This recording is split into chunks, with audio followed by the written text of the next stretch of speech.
আমরা এখন লাইভে। একটু শেয়ার করি। প্রিয় দর্শক, আপনাদের সামনে আমরা আবারও হাজির হয়েছি ফটোফি একাডেমি অফ ফাইন আর্ট ফটোগ্রাফির নিয়মিত আয়োজন। আমরা আপনাদেরকে কথা দিয়েছিলাম যে এই করোনাকালীন সময়ে আমরা আমাদের প্রিয় আলোকচিত্রীদের, আমাদের সেরা আলোকচিত্রীদের আপনাদের সামনে হাজির করব। সেই ধারাবাহিকতায় আজকে আমাদের সঙ্গে যোগ দিয়েছেন আমাদের খুবই প্রিয় আলোকচিত্রী, আমাদের অন্যতম সেরা আলোকচিত্রী এন্ড্রু বিরাজ। তিনি দীর্ঘদিন ধরে দেশের বাইরে আছেন। আমরা একটু শেয়ার করি, শেয়ার করে আমরা মূল কথায় চলে আসবো এখন। বিরাজ ভাই, আপনি কি আমাদের পেজে পেয়েছেন? হ্যাঁ, পেয়েছি। কেমন আছো সুদীপ্ত? এই তো, হ্যাঁ হ্যাঁ, ভালো আছি। হ্যাঁ, আমরা একটু যাবো, আমিও একটু শেয়ার করে নিই আমার ওয়ালে। আচ্ছা, ওকে,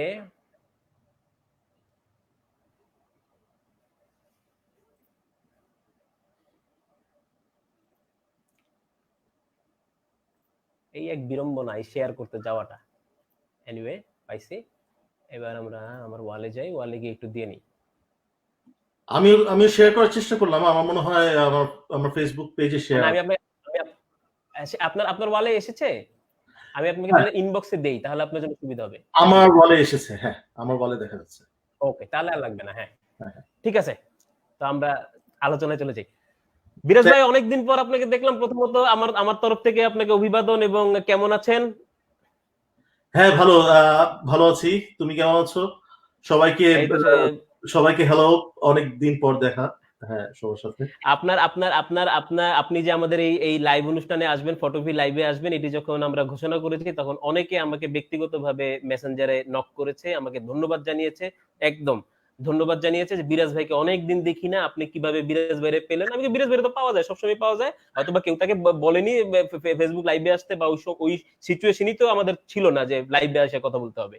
তো এখন যেহেতু ওরকম একটা সময় চলে আসছে, এবং বিরাজ ভাইকে বলেছি, দীর্ঘদিনের সম্পর্ক, সেটাও একটা ক্রেডিট তো নিতেই পারি। বিরাজ ভাই, হ্যাঁ, আপনি দীর্ঘদিন ধরে দেশের বাইরে। প্রথম মৌলিক প্রশ্ন তো এসেই যায় ওই অর্থে যে দেশ রেখে আপনি বিদেশে কেন রয়ে গেলেন বিরাজ ভাই? এটা নিশ্চয়ই অনেকে জানতে চাবে। হ্যাঁ, এটা একটা প্রশ্ন। প্রশ্নটার উত্তরটা আমি এখনো জানি না, নিজেই জানি না। আসলে আমি যে রয়ে গেছি তা না। আমি আসলে প্রতিটা মানুষের জীবনই একটা ট্রানজিশন পিরিয়ড যায়। তো আমার কাছে মনে হয় যে গত মানে ৬-৭ বছর বা ৫-৬ বছর বলি না কেন, যে এই যে একটা পিরিয়ডের মধ্যে দিয়ে যাচ্ছি, আমার কাছে মনে হয় যে আমার লাইফের একটা ট্রানজিশন পিরিয়ড। সবকিছু মিলিয়ে আমার কাছে মনে হয় লাইফের একটা জার্নি, ঠিক না? আমরা তো সবসময় এক জায়গায় থাকতে পারি না, ভৌগোলিক ভাবেও পারি না, মানসিক ভাবেও পারি না। তো এইটা একটা জার্নি। তবে ঠিক রয়ে যায়নি অবশ্যই। আমি দেশেই আছি, কারণ দেশে তো সবসময়ই তোমাদের সাথে কথাবার্তা হচ্ছে, এবং একদম দেশের বিষয় নিয়ে সবসময় আছি। আসলে যাপনটা মানে ওই একই রকম ভাবে, ভৌগোলিক ভাবে তুমি যেখানেই থাকো না কেন, দেশটা যদি মনের ভেতর থাকে, তাহলে পুরো পৃথিবীতেই আসলে নিজের দেশটাকে বুকে নিয়ে ঘোরা যায়। দারুন দারুন দারুন দারুন বলেছেন। ভালোই হলো এই প্রশ্নটা করে, একটা অসাধারণ অসাধারণ কথা পেলাম আপনার কাছ থেকে। বিরাজ ভাই, আপনার শুরুটা হলো কি ৯৮ সালে লেখালেখির মাধ্যমে, পত্রপত্রিকা, বোধহয় জনকণ্ঠ থেকে আপনার শুরু। তারপরে ৯৯ সালে আমাদের প্রিয় আলোকচিত্রী দেবিদ্দার হাত ধরে আপনি সাপ্তাহিক ২০০০-এ ঢুকলেন। আপনি পরে উত্তর দিয়েন, আমি একটু আমার ঢোল পিটিয়ে নিব এখানে মাঝখানে। আপনি ৯৯ সালে সাপ্তাহিক ২০০০-এ যোগ দিলেন, এবং প্রায় ২০০২ সাল পর্যন্ত সাপ্তাহিক ২০০০-এ ছিলেন, এবং ফটো সাংবাদিক হিসেবে আপনার সাপ্তাহিক ২০০০-এই শুরু। প্রিয় দর্শক, আমি একটু জানিয়ে রাখতে চাই, আমার ফটো সাংবাদিকতার শুরুও সাপ্তাহিক ২০০০, এবং বিরাজ ভাই যেহেতু ওখানে ছিলেন, এবং এই সাথে আমি তার সঙ্গে একটা সংযোগ অনুভব করি সবসময়, এবং এটা আমি অনেককে বলিও যে বিরাজ দারও শুরু কিন্তু সাপ্তাহিক ২০০০-এ। সাপ্তাহিক ২০০০ সেরকম মানের, সেরকম প্রভাবশালী এক পত্রিকাই ছিল। বিরাজ ভাই, ওই সময়ের ঘটনা যদি কিছু মনে থাকে, কোন স্মৃতি যদি একটু বলতে চান, যে সেই আপনার শুরুটা। না, নিঃসন্দেহে এসব কিছু কিছু ঘটনা আছে যেগুলো আসলে অনেকবার বলা হয়, কিন্তু আবার অনেক ডিটেলস গুলো হয়তো অনেকে জানে না।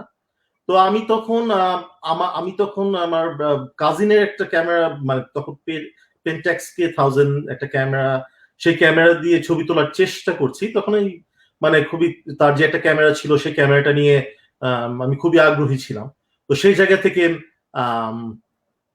ছবি তোলা শুরু হয়ে গেল, এবং তখন আমি খুব মানে খুব ইন্টারেস্টিংলি আমি আমার কাজিন বিপিএস এ ফটোগ্রাফি বেসিক কোর্স করেছিল, তো আমাকে বললো যে তুই যা, তুই গিয়ে বিপিএস এ কোর্স কর। তো আমি বিপিএস এ কোর্স করার জন্য তখন আমরা ফার্মগেটে থাকতাম, ফার্মগেটে আমার আমার জন্ম, ফার্মগেটে আমার বেড়ে ওঠা।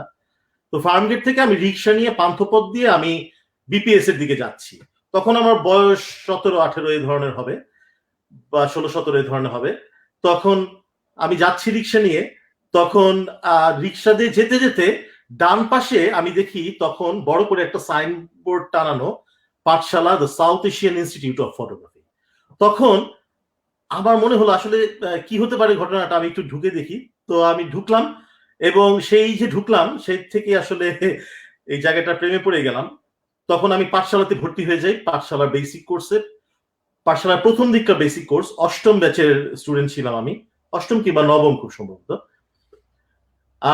সেই যে পাঠশালায় বেসিক কোর্সে করলাম, বেসিক কোর্স করার পর থেকে আমি প্রথমে যার সাথে আমার দেখা হলো সবচেয়ে একটা মানে ম্যাজিক্যাল একজন পার্সোনালিটি, এবং তখনকার সময়ে মানে বাংলাদেশ কাঁপানো ফটো সাংবাদিক আজিজুর রহিম পিউ। আমি বলবো প্রয়াত পিউ ভাই আমাদের অত্যন্ত প্রিয়, আমার আমার গুরুতুল্য, আমার আমার খুবই সজ্জন, আমার আমার জীবনের one of the best mentor. তাকে আজকে স্মরণ করি আমি অবশ্যই আজকে এই লাইভের মাধ্যমে। তো তার গল্প শুনে আমার আমার মানে আমার তখন বেসিক কোর্সের সময় আমার মনে হলো যে না, ফটোগ্রাফি ইজ সামথিং যেটা আমি পারসিউ করব আমার ক্যারিয়ার হিসেবে। আমি জানতাম না আসলে তখন কি করব, আমি কিন্তু আমার কোনো প্ল্যান নেই, আমি ফটোগ্রাফি পেশাটা আসলে কিভাবে কাজ করে, এই দিকগুলো কি কি ধরনের ফটোগ্রাফার হতে পারি, এগুলো সম্পর্কে আমার কোনো আইডিয়া নেই। কিন্তু জাস্ট পিউ ভাইকে দেখে আমার মনে হলো না, আমি মানে ফটোগ্রাফিটা আমি এমন একটা জিনিস আমি এটাই করতে চাই। তখন আমি সুযোগ খুঁজছি অবশ্যই। তখন আমার বন্ধুরা সবাই মিলে ব্যান্ড মিউজিক করে, আমার ছোটবেলা থেকেই আমার বন্ধু বান্ধবরা মিউজিক করে। তো তাদের তাদের মিউজিক মানে কভার করতে গিয়ে একটা কনসার্টে আমার ডেভিডদার সাথে পরিচয়। তো ডেভিডদা আমাকে দেখিয়ে আমার আমার আমার সাথে পরিচয় হওয়ার সাথে সাথে আমি জানি না উনি আমার মধ্যে কি দেখতে পেরেছিলেন, কিন্তু দেখার সাথে সাথে উনি আমাকে বললেন, তুমি যদি মানে রাজি থাকো তাহলে মানে তুমি আমাদের সাথে কাজ করতে পারো। আমি তো মানে এটা তো আমার জন্য বিশাল একটা সৌভাগ্যের ব্যাপার। এবং মানে ডেভিডদার হাত ধরে, ডেভিডদার অনুপ্রেরণায় আমার প্রথম, পল ডেভিড বারিকদারের অনুপ্রেরণায় প্রথম আমার বাংলাদেশে ফটো সাংবাদিকতায় পদার্পণ, এবং তখন সাপ্তাহিক 2000 পত্রিকা, তখন 98-99 সাল ওই সময়টা। এর আগে আমি পত্রিকায় লেখালেখি করতাম, জনকণ্ঠ পত্রিকায় লেখালেখি করতাম, কিন্তু ফটোগ্রাফির ফটো সাংবাদিকতার সূচনা সাপ্তাহিক 2000-এর মাধ্যমে। নাইস, খুব দারুণ। ডেভিড দা, আপনাকে সালাম। যাই হোক, বিরাজ দা, আমরা একটু মাঝখানে বলে নিই যে প্রচুর কমেন্ট আসা শুরু করে দিয়েছে বিরাজ দা। অনেকেরই প্রধান বক্তব্য হলো যে আপনাকে অনেক দিন পর দেখলাম। সৌরভ দাস লিখেছে, ভাইয়া নমস্কার, প্রায় 10 বছর পর আপনাকে দেখলাম। তারপরে নোমান মোহাম্মদ বলছে, বিরাজ আমার, নোমান মোহাম্মদ ভাই বলছেন, বিরাজ আমার সাপ্তাহিক 2000 বন্ধু, কত আনন্দ স্মৃতি।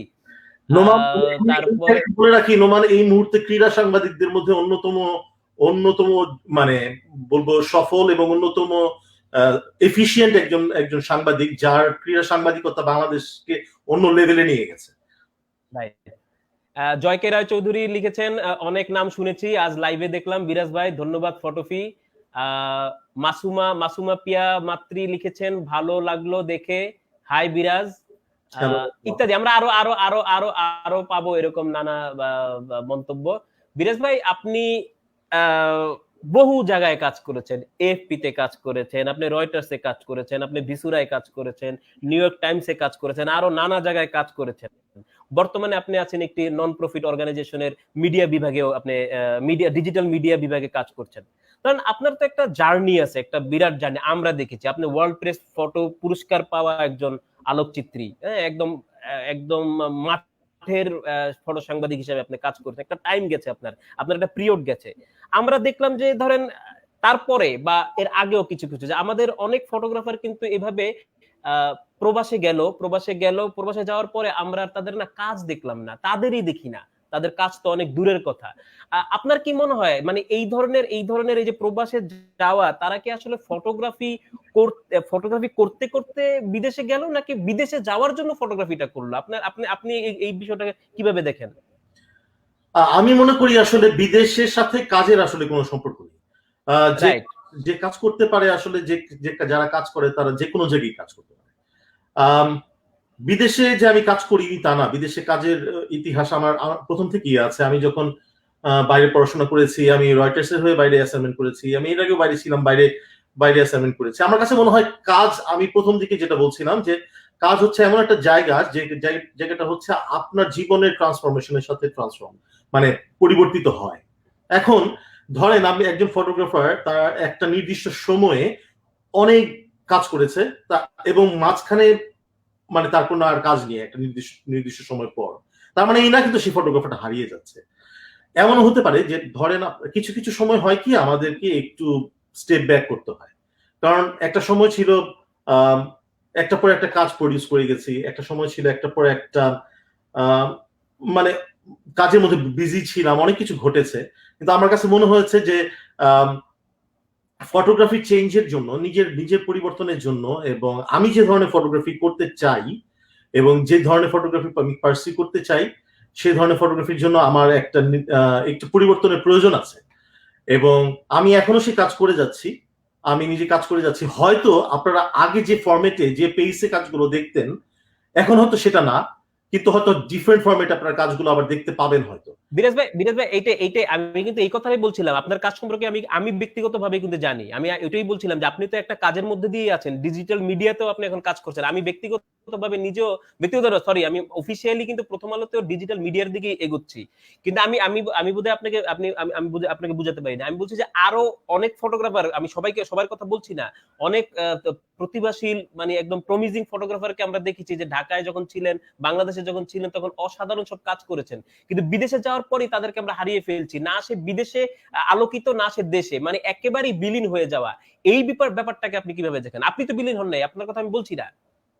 না না না, বিলীন আসলে যে আমার কাছে মনে হয় কেউই বিলীন হয় না। বিষয়টা হচ্ছে যে বিলীন হওয়ার বিষয় না। আমি ধরেন যে কজন ফটোগ্রাফার চলে গেছে, আমার কাছে মনে হয় যে বিদেশ একটা তো বড় ব্যাপার, যে ধরেন আপনি নতুন একটা দেশে আসলেন, সেই দেশের সাথে মানিয়ে নিতে আপনার অনেক দিন সময় লেগে যায়। তারপর ধরেন আপনি সেই জায়গা থেকে আপনি যে কারণে আসলেন, তো ধরেন আপনার দেশ ছেড়ে আসার একটা বড় বিষয়। আমি যেটা মনে করি যে সেটা হচ্ছে যে আহ মানে বিদেশ বলে কথা নয়, যারা কাজ করছে তারা কিন্তু একটা না একটা সময় কিন্তু কাজ আপনি দেখবেন। অনেকে হয়তো আপনি এখন এই মুহূর্তে দেখতে পাচ্ছেন না, কিন্তু আপনি হয়তো একটা না একটা সময় যারা সত্যিকার অর্থে কাজ করে বা করবে বলে মনে হয়, তাদের কাজ কাজ কিন্তু চলে আসবে। আর আর যেমন ধরেন ডিজিটাল মিডিয়া যে কথাটা বললেন, এই মুহূর্তে আমার কাছে মনে হয় যে ডিজিটাল মিডিয়া, আমি এখন ডিজিটাল মিডিয়ার দায়িত্বে আছি। আমি সবসময় ডিজিটাল মিডিয়া নিয়ে কাজ করেছি এবং আমার আমার পড়াশোনাও সেই জায়গা থেকেই, এবং আমার পরবর্তীতে মানে আমার বিভিন্ন কাজের জায়গা থেকে আমার ডিজিটাল মিডিয়াতে এটা সুযোগ হয়েছে। আম, একটা একটা বড় বিষয় হচ্ছে যে ফটোগ্রাফিটাকে সত্যিকার অর্থে যে আমরা আমরা কতটুকু প্রফেশনালি চর্চা করি, সেটাও একটা জায়গা। যেমন ধরেন আমি মনে করি যে অনেক ক্ষেত্রে হয় কি, ফটোগ্রাফারদের যদি আমরা প্রফেশনালি চর্চা না করি, তাহলে ধরেন ওই শখের জায়গাটা কিংবা ধরেন আর্টিস্টিক প্র্যাকটিসের জায়গাটা সবসময় কিন্তু একই পেসে রাখা সম্ভব হয় না। তাই আমি মনে করি একজন ফটোগ্রাফার হিসেবে প্রফেশনাল জায়গাটা মেনটেন করাটা খুব গুরুত্বপূর্ণ। যদি এটা আমার ব্যক্তিগত মতামত, কিন্তু যারা প্রফেশনালি ফটোগ্রাফি করে না তাদের প্রতি আমার অবশ্যই পূর্ণ শ্রদ্ধা আছে। রাইট। এর মধ্যে মানে ঘর পোড়ার মধ্যে আলু পোড়া, আমাদের কাজল ভাই, সাইফুল আমিন কাজল, সে বলেছে আপনাকে ফ্রেন্ড রিকোয়েস্ট পাঠিয়েছে, আপনি আপনি আপনি গ্রহণ করেন নাই। হ্যাঁ, আপনি তারটা গ্রহণ করেন অন্তত এই লাইভের মাধ্যমে। হ্যাঁ, তার জন্য অবশ্যই। আমি অনুরোধ করছি আমি আর কি। ফ্রেন্ড রিকোয়েস্ট আরো অনেক অনেক অনেক অনেক মন্তব্য আছে, বেশি বেশি অনেক অনেক আমাকেও জড়িয়ে কমেন্ট করা হয়েছে অনেক ভালো ভালো, এর জন্য নিজের ঢোল পিটানো হয়ে যায়, এর জন্য ওগুলা কয়েকটা আমি বলছি না। ওই তো আপনার একজন বললেন, আমি একটু নামটা খুঁজে বের করি তাকে।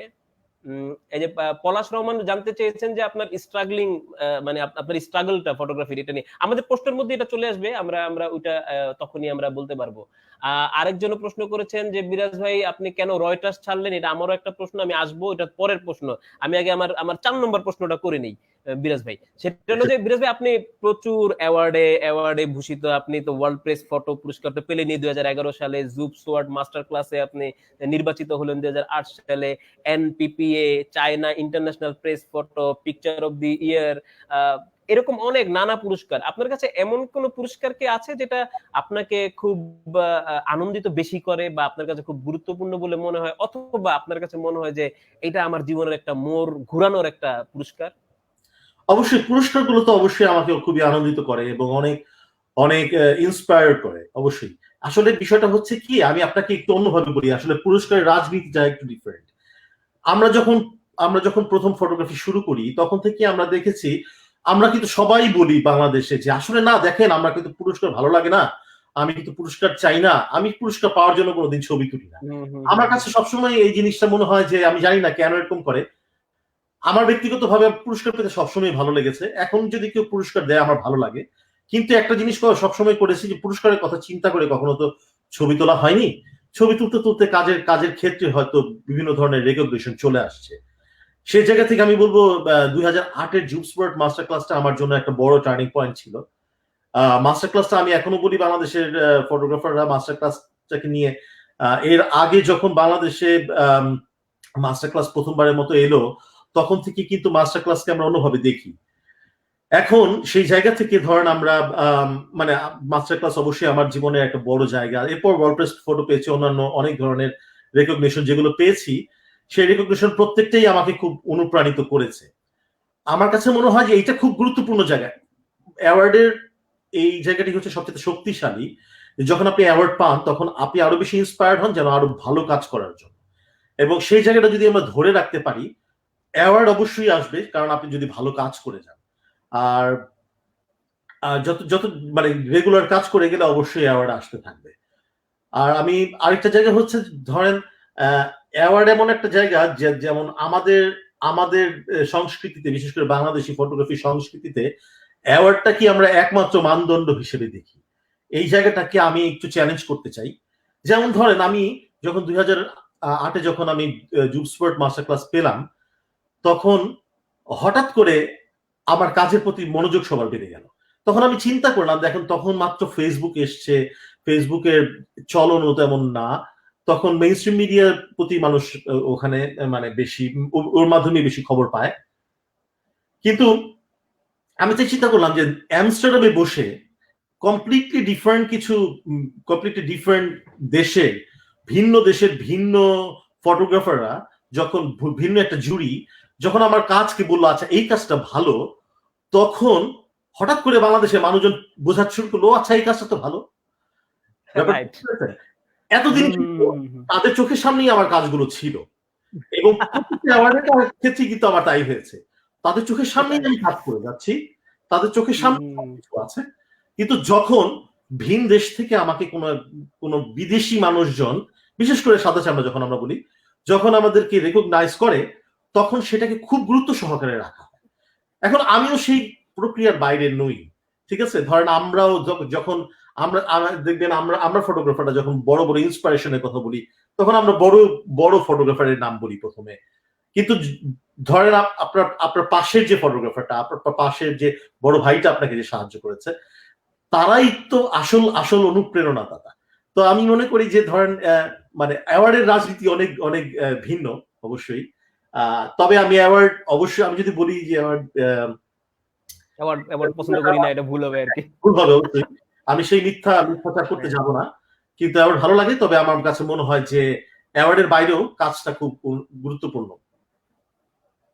বিরাজ ভাই আমরা আবার কয়েকটা কমেন্ট পড়ি, এত সুন্দর সুন্দর কমেন্ট আসতেছে আপনাকে, কারণ ওই যে সবাই স্মৃতি স্মৃতি মানে হাতড়ে বেড়াচ্ছে আমার মনে হয় আপনাকে দেখে। কবির হোসেন আমাদের প্রিয় আলোকচিত্রী, প্রথম আলোর আলোকচিত্রী, সে লিখেছে বিরাজ ভাই অনেকদিন পর কেমন আছেন আপনি? বিরাজ ভাই ফর্সা ও মোটা হয়ে গেছেন, হা হা হা।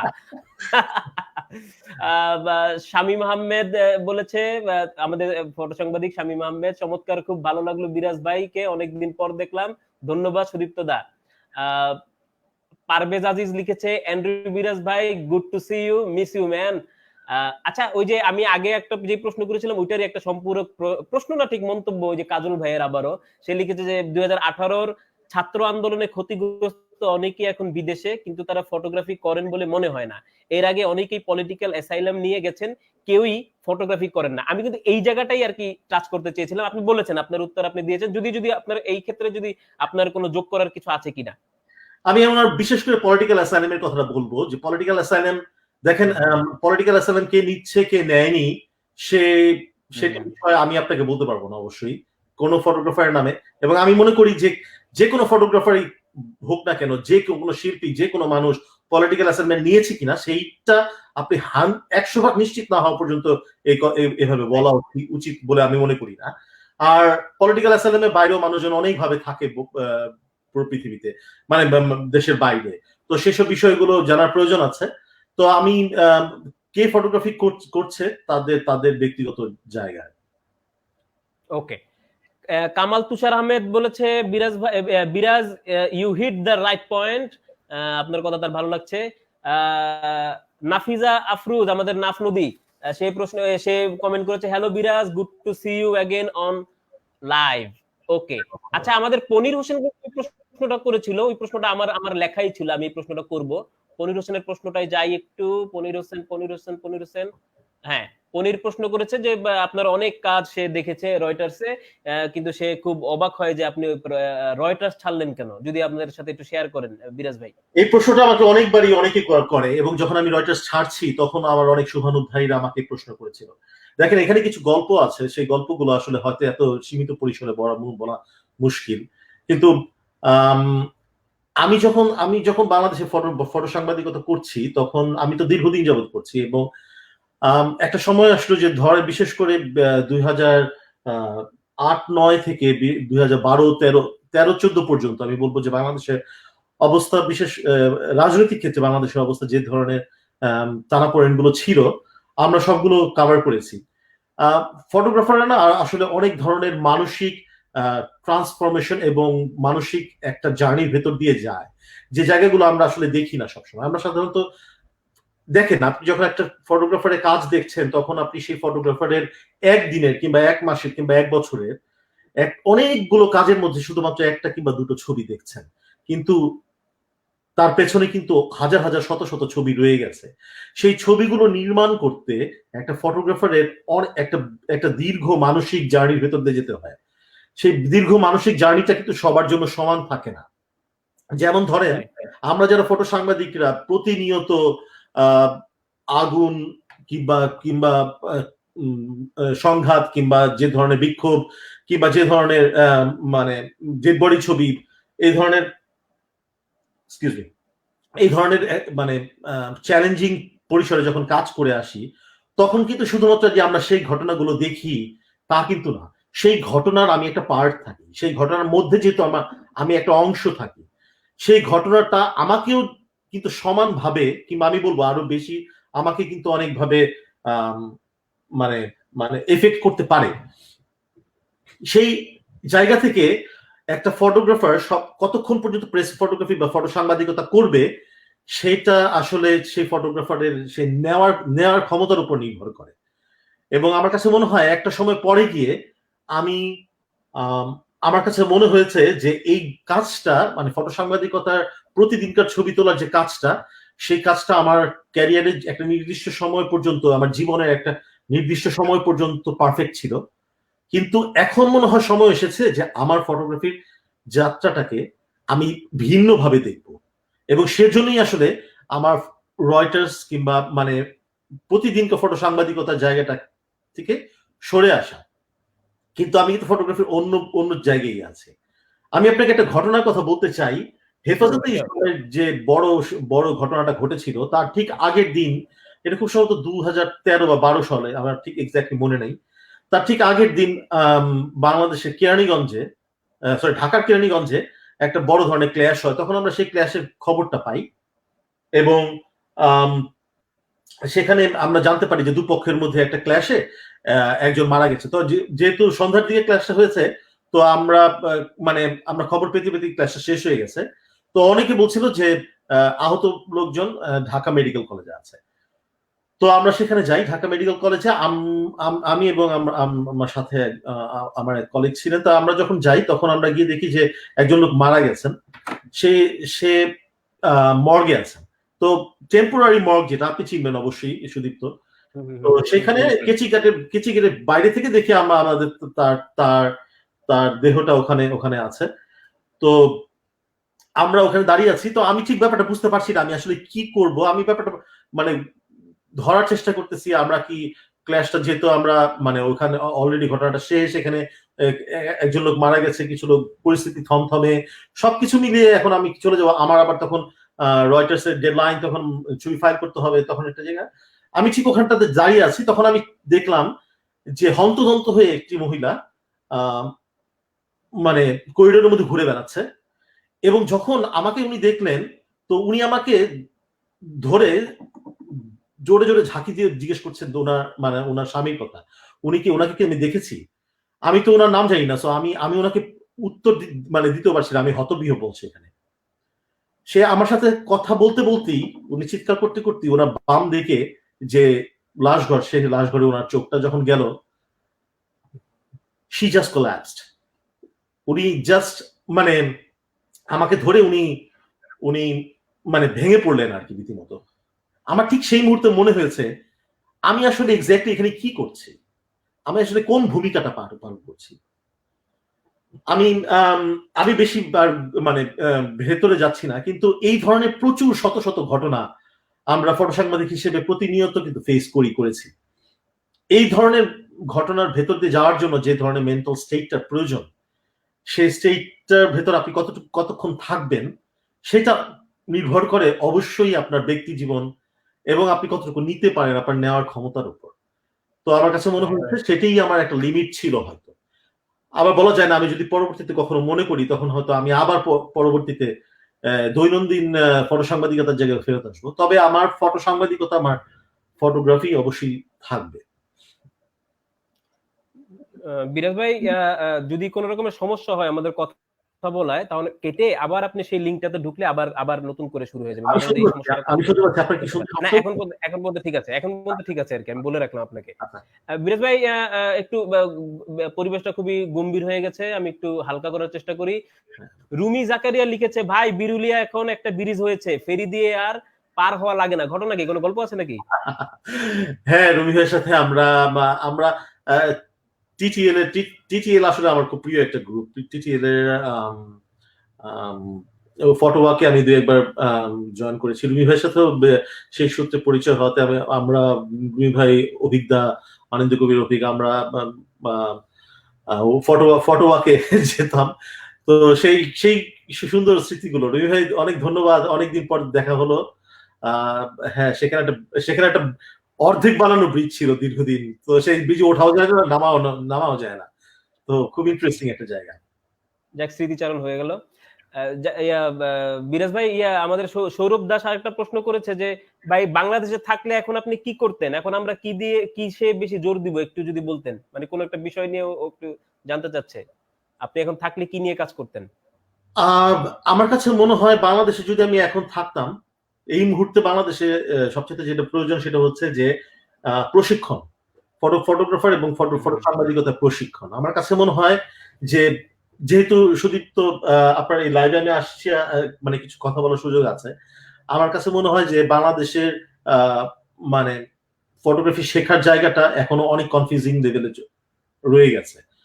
আমাদের ভালো স্কুল আছে, ভালো টিচাররা আছে, বিশ্ববিখ্যাত টিচাররা আছে, তারপরেও আমার কাছে মনে হয় কোথাও না কোনো একটা গ্যাপ রয়ে গেছে, যে জায়গাগুলোতে আমাদের কাজ করার এখনো অনেক বাকি রয়ে গেছে। অনেক স্টুডেন্টরা বা অনেক ফটোগ্রাফাররা সাকসেসফুল হচ্ছে সেসব স্কুলের মাধ্যমে, কিন্তু আমি যেটা মনে করি সেটা হচ্ছে যে সত্যিকার অর্থে পেশাগত জায়গাগুলোতে আমাদের কিন্তু সুযোগগুলো ওপেন হয় না। যেমন আমরা অনেক স্টুডেন্ট বেরোচ্ছে প্রতি বছর, অনেকে ফটোগ্রাফি পারসিউ করছে, কিন্তু এদের সামনে কোনো স্পষ্ট কোনো জায়গা নেই, কোনো একটা ল্যান্ডমার্ক নেই যে জায়গাতে তারা তাদের ভবিষ্যৎ গুলো দেখতে পায়। আমরা আমাদের জায়গা থেকে আমরা যারা ফটোগ্রাফি একসময় পড়িয়েছি, মানে স্কুল প্রতিষ্ঠা করার চেষ্টা করেছি, আমরা মনে করি যে এই এই জায়গাগুলো নির্ধারণ করাটা খুব গুরুত্বপূর্ণ, যে ধরেন একজন আমরা যে ফটোগ্রাফার তৈরি করছি সেই ফটোগ্রাফারের কাজের জায়গাগুলো কোথায় হবে। এই ক্ষেত্রগুলো যতক্ষণ না পর্যন্ত আমরা তৈরি না করব ততক্ষণ পর্যন্ত অনেক ফটোগ্রাফার ডিমোরালাইজেশনে ভুগবে, এবং অনেকেই ধরেন আপনার মানে ফটোগ্রাফির অর্থগুলো খুঁজে পাবে না হয়তো। আবার অনেকেই হয়তো শুধুমাত্র ভালো কাজগুলো, ট্যালেন্টেড কাজগুলো প্রদীপের আলোর নিচেই রয়ে যাবে। দারুণ। চৌধুরী সিফাত প্রশ্ন করেছে, ওয়াজ ওয়েটিং ফর দিস বিরাজ ভাইয়া, গুড টু সি ইউ। নূর আহমেদ জেলাল, বিরাজ ভাই কেমন আছেন, অনেকদিন পরে দেখে ভালো লাগলো। এরকম আরো প্রশ্ন আছে। হ্যাঁ হ্যাঁ, আমি আমি আমি আরো যাব। আমাদের সৌদাল ফয়সাল ভাই ফোন করেছে, আপনি টিটিএল এর কথা বললেন। বিরাজ ভাইয়ার গলা অনেকদিন পর শুনলাম, খুব ভালো লাগছে। সৌদাল ফয়সাল বলছেন। ফয়সাল ভাই বাংলাদেশের ফটোগ্রাফারদের মধ্যে অনেক ইন্সপায়ারিং একজন ফটোগ্রাফার, আমার খুব ভালো বন্ধু। আমি এখনো মিস করি টিটিএল এর সেই দিনগুলো। আমরা দিনের পর দিন, রাতের পর রাত জেগে আউট অফ দ্য বক্স এবং বাংলাদেশি ফ্রেমস সেগুলো জাজিং করতাম, সেগুলো কিউরেটিং এর জন্য। বিশেষ করে বলতে হবে অবশ্যই ফয়সাল ভাইয়ের সাথে সুদীপ্তদার কথা। মানে these are amazing people. আমার কাছে মনে হয় যে টিটিএল আমি জানি না, আমি সারা জীবন টিটিএল এর একজন ভক্ত। সোহান রাহাত বলেছেন, miss you brother, those class days were fantastic. এরকম আরো আরো আরো আরো আরো আরো আরো নানা কমেন্ট আসছে, এবং আমি বোধহয় সব বলেও আমি শেষ করতে পারবো না। যাদের গুলো মিস যাবে আমি আগেই ক্ষমা চেয়ে রাখছি আপনাদের কাছে, অনেক সময় মিস হয়ে যায়। বিরাজ ভাই, আমাদের অনেকেই এই প্রশ্ন করে, এটা খুবই একটা হালকা প্রশ্ন এবং খুবই একটা ক্লিশেও বলা যায় প্রশ্নটা, তারপরে উত্তরটা লাগবে, কারণ হলো কি আমাদের ছেলে মেয়েরা এটা জানতে চায়। সেটা হলো যে আন্তর্জাতিক গণমাধ্যমে তাদের কি কি যোগ্যতা, মানে কাজ করতে হলে তাদের কি কি যোগ্যতা অবশ্যই জরুরি বলে আপনি মনে করেন, যেহেতু আপনি বেশ কিছু আন্তর্জাতিক গণমাধ্যমে দাপটের সাথে কাজ করেছেন? এখন এই মুহূর্তে আন্তর্জাতিক গণমাধ্যম শুধু নয়, যে কোনো গণমাধ্যমে কাজ করার জন্য আপনার কিছু কমন যোগ্যতা প্রয়োজন আছে। আমার কাছে সবচাইতে যেটা গুরুত্বপূর্ণ মনে হয় সেটা হচ্ছে ক্রেডিবিলিটি, অর্থাৎ বিশ্বাসযোগ্যতা অর্জন করা। বিশ্বাসযোগ্যতা অর্জন করতে পারবেন আপনি অনেকগুলো দিকের মাধ্যমে। একটা হচ্ছে কাজের কনসিস্টেন্সি, প্রতিনিয়ত কাজ প্রডিউস করা, বিশেষ করে যারা প্রথম মানে প্রাথমিক স্টেজগুলোতে আছে, প্রতিনিয়ত কাজ প্রডিউস করা। এবং প্রতিনিয়ত কাজ প্রডিউস করার মধ্যে কিন্তু একটা জিনিস আছে, সেটা হচ্ছে যে বিষয়টা সেটা হচ্ছে যে তখন আপনার কাজের মাধ্যমে প্রকাশ পায় যে আপনি সেখানে আছেন এবং আপনি এই বিষয়গুলো সম্পর্কে কনসার্ন, এবং আপনি এই বিষয়গুলো সম্পর্কে অ্যাওয়্যার। এবং একজন সাংবাদিক প্রতিনিয়ত মাঠে আছে, এই মাঠে থাকার যে মানে বিষয়টা, সেই বিষয়টা প্রতিনিয়ত প্রমাণ করার জন্য কনসিস্টেন্টলি কাজ প্রডিউস করাটা খুব গুরুত্বপূর্ণ, এবং ডেডলাইন মেনটেন করা। আমাদের দেশে আমি একটা জিনিস দেখতাম, যে সেটা হচ্ছে ফটোগ্রাফারদের মধ্যে ডেডলাইন জিনিসটা মাথায় থাকে না। এটা আমার মধ্যেও ছিল না। মজার ব্যাপার হচ্ছে, আমি যখন প্রথম আন্তর্জাতিক মিডিয়ার জন্য কাজ শুরু করি, খুব সম্ভবত সেটা ছিল বিবিসির জন্য একটা কাজ। তো আমি আমার মানে এডিটরকে জিজ্ঞেস করেছিলাম যে when is the deadline, তো আমার এডিটর আমাকে বলেছিল ইটস নাও।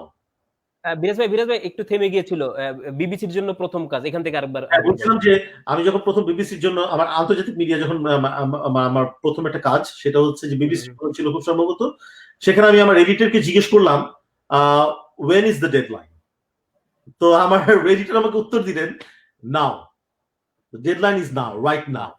ডেডলাইন হচ্ছে কনসিস্টেন্ট, মানে এটা এমন না যে রাত 8টার মধ্যে ছবি পৌঁছাতে হবে বা দুপুর 12টার মধ্যে ছবি পৌঁছাতে হবে।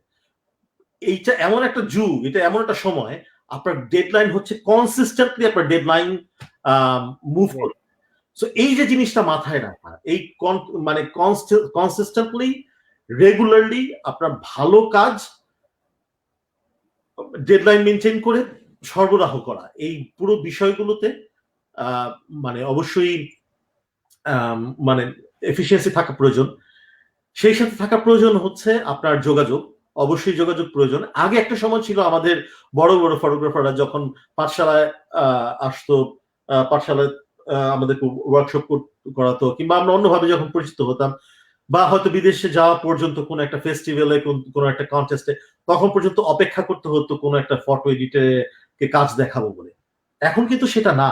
আপনার কাজ যদি থাকে, আপনি খুব ইজিলি একটা ওয়েবসাইট তৈরি করতে পারবেন, এবং আপনি সেই কাজগুলো শেয়ার করতে পারবেন খুব খুব রেগুলার ভিত্তিতে। এখন আপনি একটা খুব ভালো কাজ আজকে একটা শেয়ার করলেন, 2 বছর পর্যন্ত আপনি সেই ফটোগ্রাফারের সাথে, কোনো ফটো এডিটরের সাথে আপনি কোনো যোগাযোগ রাখলেন না, তাহলে আপনি কিন্তু তার স্মৃতি থেকে কিন্তু আপনি মুছে যাবেন।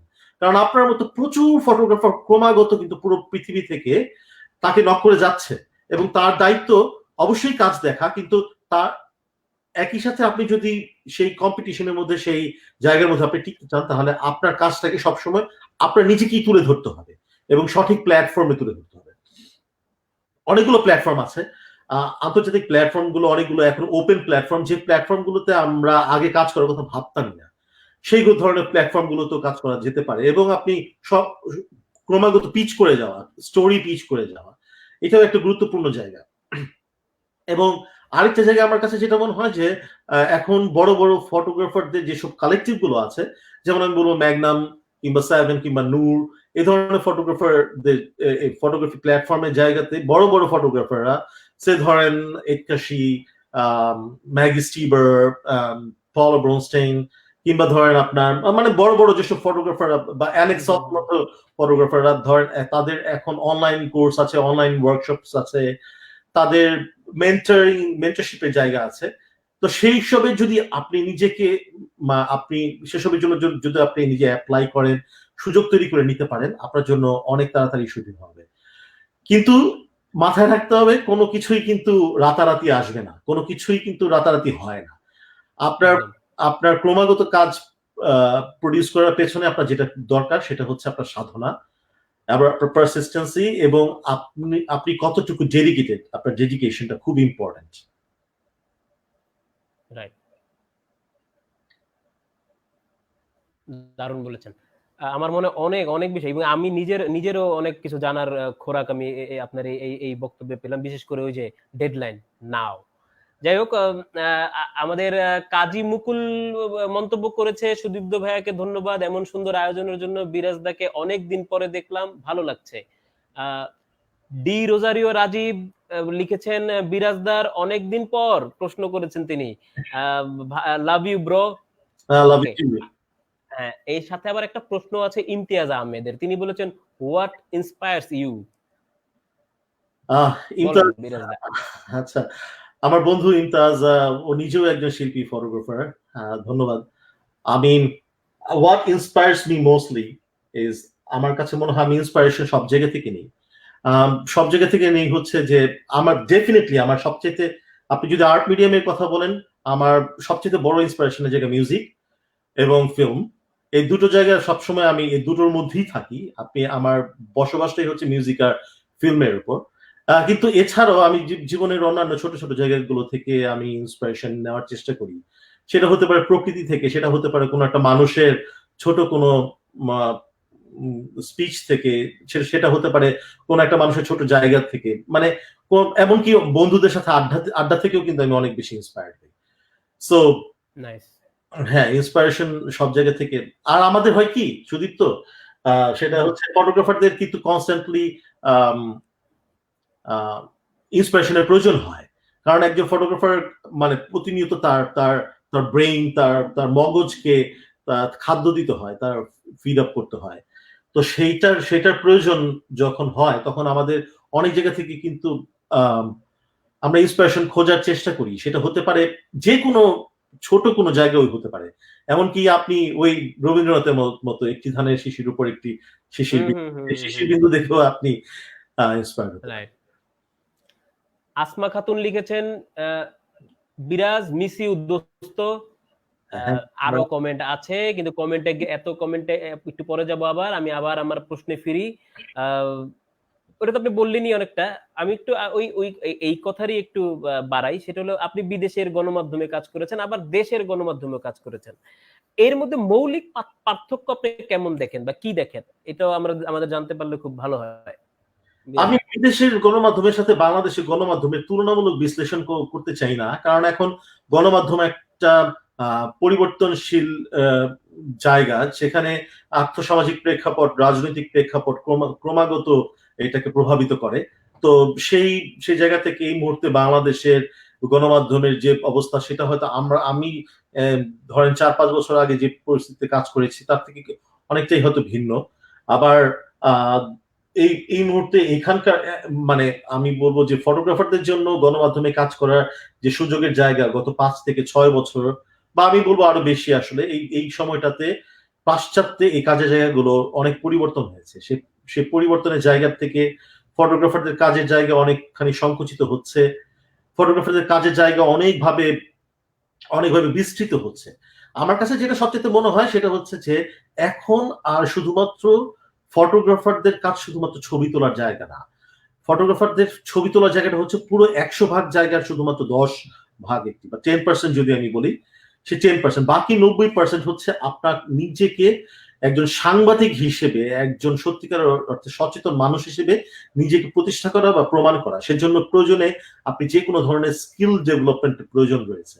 এই স্কিলের মধ্যে আমার কাছে মনে হয় আমি এখন যখন এখানে এই ওয়াশিংটন ডিসিতে যখন আমি প্রফেশনালি কাজ করি, আমার সেই স্কিলের জায়গা থেকে আমার তথ্য প্রযুক্তি নির্ভর স্কিল আমাকে সারাক্ষণ আমাকে নিজেকে আপডেট থাকতে হয়, এবং সেই তথ্য প্রযুক্তির যেসব স্কিলের জায়গাগুলো সেগুলো কিন্তু প্রতিনিয়ত পরিবর্তনশীল, সেগুলোর প্রতিও আমার নিজে সবসময় কিন্তু নিজেকে আপডেট রাখার প্রয়োজন আছে। এবং কারেন্ট এই মুহূর্তে পুরো পৃথিবীতে কি হচ্ছে সেই সম্পর্কে একটা সম্যক জ্ঞান রাখা, শুধুমাত্র কারণ এই মুহূর্তে পুরো পৃথিবীটা কিন্তু একদম খুব একটা রাজনৈতিক, এবং অবশ্যই আপনার এই মুহূর্তে প্যান্ডেমিক সিচুয়েশনে একটা ডিফারেন্ট জায়গা, কিন্তু আমি বলছি অ্যাজ আ হোল রাজনৈতিক ভাবে কিন্তু আমরা একদম ভিন্ন একটা পৃথিবীতে বসবাস করছি। তো এই বিষয়গুলো নিজেকে সচেতন রাখা। আরেকটা গুরুত্বপূর্ণ কথা আমি আমার খুব একজন শ্রদ্ধাভাজন ফটোগ্রাফার ম্যাগি স্টিভারের কাছ থেকে শুনেছিলাম। আপনি যদি কখনো স্বপ্ন দেখেন আপনি এই প্রতিষ্ঠানের জন্য কাজ করবেন, তাহলে সেই প্রতিষ্ঠানের কাজ কি আপনি দেখেছেন? অর্থাৎ আমার একই রকম ভাবে আমি যদি মনে করে যে আচ্ছা আমি বিরাজ ভাইয়ের মতো কাজ করব, অথবা আমি অন্য কোনো ফটোগ্রাফারের মতো কাজ করব, সেই ফটোগ্রাফার জার্নিটাকে আপনি স্টাডি করেছেন? আমি যদি মনে করি আমি ন্যাশনাল জিওগ্রাফিতে আমি আমার ছবি ছাপাতে চাই, আমি কি ন্যাশনাল জিওগ্রাফি নিজে সাবস্ক্রাইব করে পড়ি? আমি কি ন্যাশনাল জিওগ্রাফি ফটোগ্রাফারদের যে পুরো ফটোগ্রাফি প্রজেক্টটা এক্সিকিউট করতে, প্ল্যান করতে, রিসার্চ করতে যে জার্নির ভেতরে যেতে হয়েছে, সেটা কি আমি কখনো সেটা দেখতে যাই, মানে আমি কখনো সেটাকে এক্সপ্লোর করি কিনা? তো সেটা খুব গুরুত্বপূর্ণ। আমি যদি নাই জানি যে ধরেন আমি কার সাথে কাজ করতে যাচ্ছি, তাদের কাজের জায়গার আগ্রহটা কি, তাদের অ্যাঙ্গেল অফ ভিউজটা কি, তাদের রাজনীতির জায়গাটা কি, তাদের দৃশ্য রাজনীতির জায়গাটা কি, তাহলে শুধুমাত্র ওই বিদেশে কাজ করব, সেটা আসলে একটা অলিক স্বপ্নের মতো। রাইট। বিরাজ ভাই, এবার আপনার পড়া আপনার মাস্টারগিরির মানে মাস্টারির বিষয়ে আসি আর কি। আপনি পাঠশালায় পড়েছেন, আবার পাঠশালায় পড়িয়েছেনও দীর্ঘদিন। তারপর আমাদের দেশে দুটি সবচেয়ে বড় যে ফটোগ্রাফি ইনস্টিটিউট, সেটা হলো একটা হলো পাঠশালা, একটা হলো কাউন্টার ফটো। আপনি পাঠশালায় পড়িয়েছেন, নিজে পড়েছেন, জার্নালিজম, ফটো জার্নালিজম পড়িয়েছেন পাঠশালায়। আপনি অন্যতম প্রতিষ্ঠাতা কাউন্টার ফটোর। আপনারা কাউন্টার ফটো তৈরি করলেন। আপনার সাথে আমার কথা হচ্ছিল, আপনি কথা ছিল আমাকে এক সময় বলছিলেন যে আপনি মানে এতটাই ওইটা নিয়ে আপনি এতটাই প্যাশনেট ছিলেন কাউন্টার ফটো নিয়ে, যে আপনি কাউন্টার ফটোতে মানে দিনের পর দিন আপনি বিনা পারিশ্রমিকে মেন্টরশিপ করেছেন, ক্লাস করিয়েছেন। মানে ওই ঘটনাটা মানে বিশেষ করে কাউন্টার ফটোর যে আপনার সহ-প্রতিষ্ঠাতা হওয়ার যে আনন্দজনক ঘটনাটা, ওইটা নিয়ে এবং ওই বিষয়ে যদি কিছু বলতে চান। কাউন্টার ফটোর জায়গাটা অবশ্যই আমার জন্য খুব ইমোশনাল একটা জায়গা ছিল। কাউন্টার ফটো যখন আমরা বিশেষ করে যখন পড়ানোর সুযোগ আসলো, আলম ভাই, শহীদুল আলম সবসময় একটা কথা বলতেন যে আমাদের নিজেদের রিসোর্স আমাদের নিজেদেরকে তৈরি করতে হবে। আমরা তো সবসময় বিদেশি শিক্ষকের প্রতি নির্ভরশীল থাকতে পারবো না, তো সবসময় নিজেদেরকে তৈরি করতে হবে। সেই জায়গা থেকে আমার পড়ানোর ইন্টারেস্টটা তৈরি হয় পাঠশালাতে। তখন 2007-এ যখন ডকুমেন্টারি ফটোগ্রাফির জন্য শিক্ষক খোঁজা হচ্ছে, তখন মানে আমি ইন্টারভিউ দিই এবং মানে সিলেক্টেড হই। তখন থেকে পড়ানো শুরু হয়, এবং পড়ানোর সবচেয়ে মজার জায়গাটা হচ্ছে কি, আমি পড়ানোটাকে এত বেশি এনজয় করতাম কারণ আমি তখন একই সাথে নিজে ফটোগ্রাফার এবং আমার স্টুডেন্টরাও সব একই সাথে প্র্যাকটিসিং ফটোগ্রাফার। তো আমার মনে হতো না যে আমি কখনোই আসলে শিক্ষকের জায়গা থেকে আমি নিজেকে দেখি। আমার কাছে মনে হয়েছে ইটস কাইন্ড অফ মানে নলেজ শেয়ার করা কিংবা এক্সপিরিয়েন্স শেয়ার করার একটা জায়গা।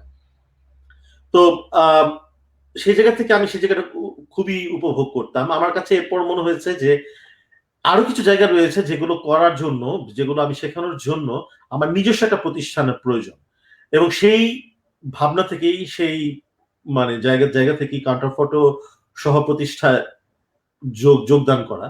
এবং যখন কাউন্টার ফটো প্রতিষ্ঠা মানে কাউন্টার ফটোর কাজ শুরু হলো, তাদের স্টুডেন্টদের যে ইনথুজিয়াজম, স্টুডেন্টদের যে এক মানে যে সাড়া আমরা পেয়েছিলাম, সেটা আমাকে দারুণভাবে অনুপ্রাণিত করেছে।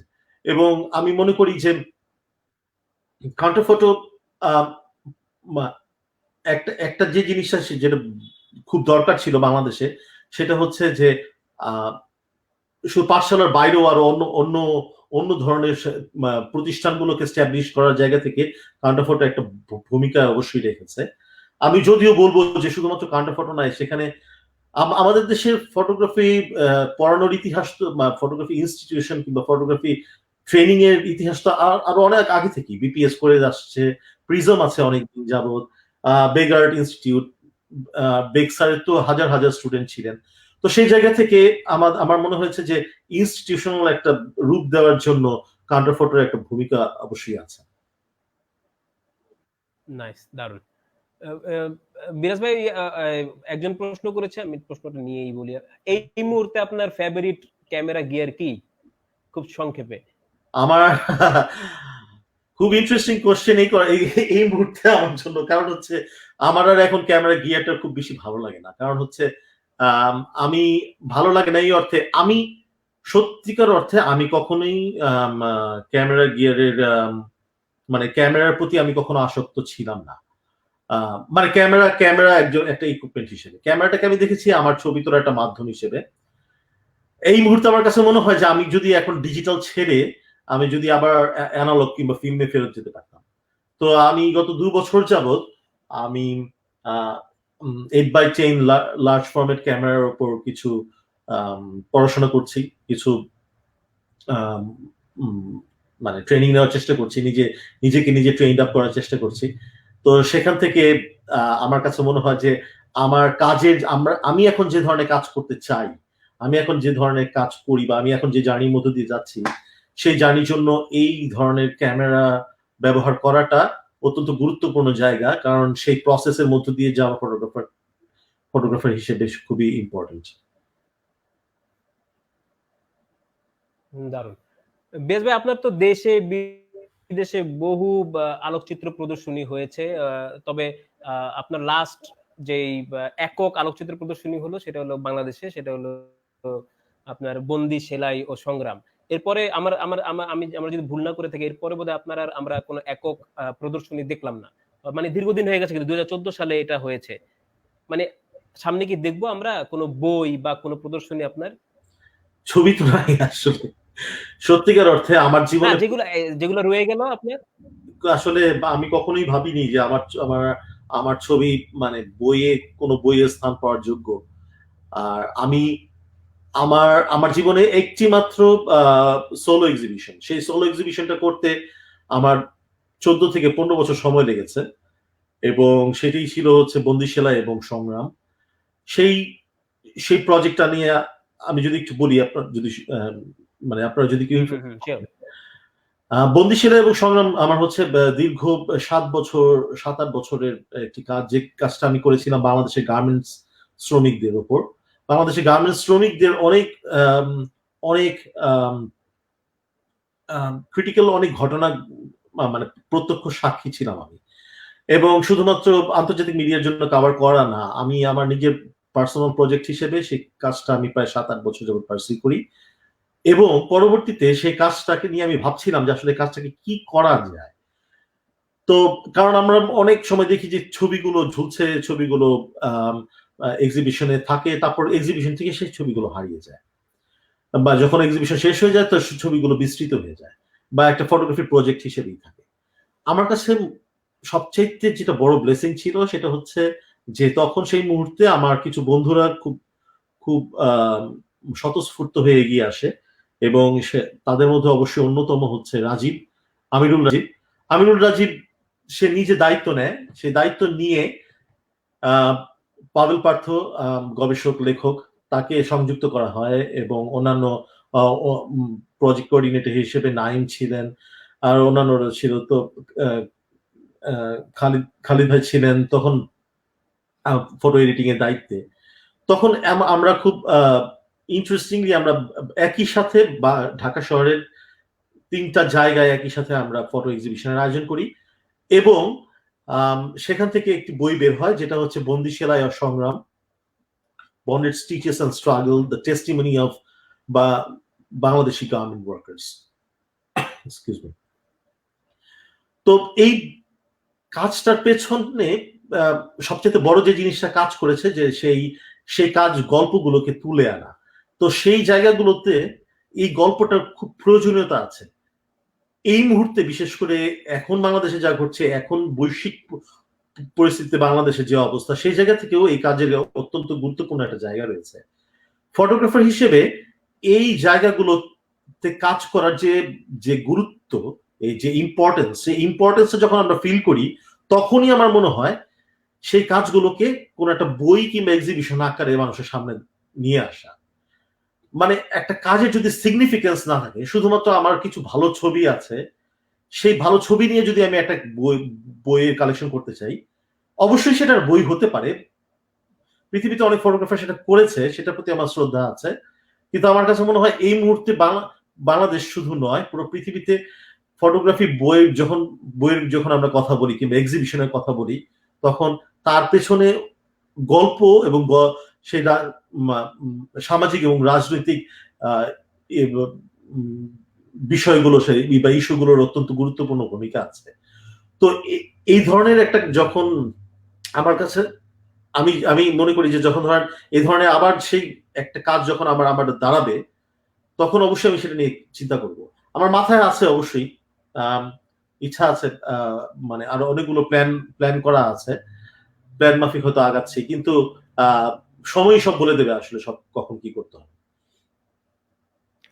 এই প্রশ্নটা আমি নিতেই চাই, সাউদ আল ফয়সালের প্রশ্ন, তার সঙ্গে আমি যোগও করব, কারণ এটা আমার মাথায় ছিল, আমরা দুজনই একই রকম ভাবি, আমরা জিনিয়াস। যাই হোক, সৌদ আল ফয়সাল জানতে চেয়েছেন, why both of our mainstream photography schools only focus narrative documentary? There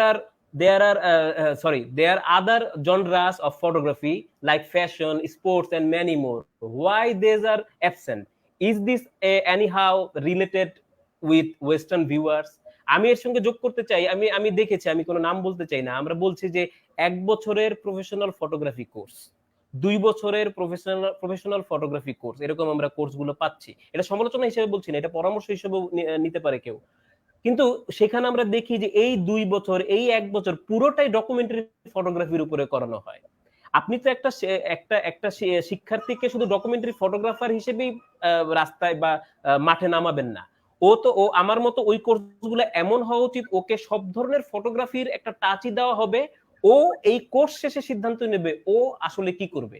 কিন্তু আমার কাছে মনে হয়, এবং সৌদ আল ফয়সালের কাছে বোধহয় তাই মনে হয়েছে, সেই জন্য এটা বললো, যে একটা ছেলে কিন্তু যখন, বা একটা মেয়ে যখন এই কোর্সগুলো করে বের হয়, সে না আর ডকুমেন্টারির বাইরে আর কোনো দিকে চাওয়ার সুযোগ থাকে না। আপনিও কি তাই মনে করেন, অথবা এই কারণেই বা কেন?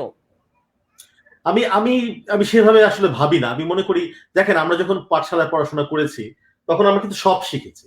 আমরা কিন্তু আমার পাঠশালার 3 বছরের লাইফে কিন্তু আমার ফ্যাশন ফটোগ্রাফি ছিল। আমার আমার কোর্সের ভেতর আমি বলবো যে আমরা মাইন্ড ভাইয়ের কাছে আমরা স্টুডিও লাইট শিখেছি, আমরা আনিস ভাইয়ের কাছে আমরা ডার্ক রুম শিখেছি, আমরা অর্পণ মুনিরের কাছে আমরা ওয়েবসাইট ডিজাইন শিখেছি, আমরা অনেক কিছু শিখেছি, আমরা ডকুমেন্টারি ফটোগ্রাফি শিখেছি, আমরা ফটো জার্নালিজম শিখেছি, আমরা আমরা ফটোগ্রাফির অনেকগুলো জায়গায় আমরা আমাদের শেখার সুযোগ হয়েছে।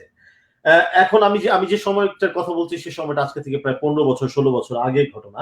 কিন্তু পরবর্তীতে হয় কি, আপনার এটা বুঝতে হবে যে আপনি কোন স্কুলে যাচ্ছেন ফটোগ্রাফিটা করার জন্য।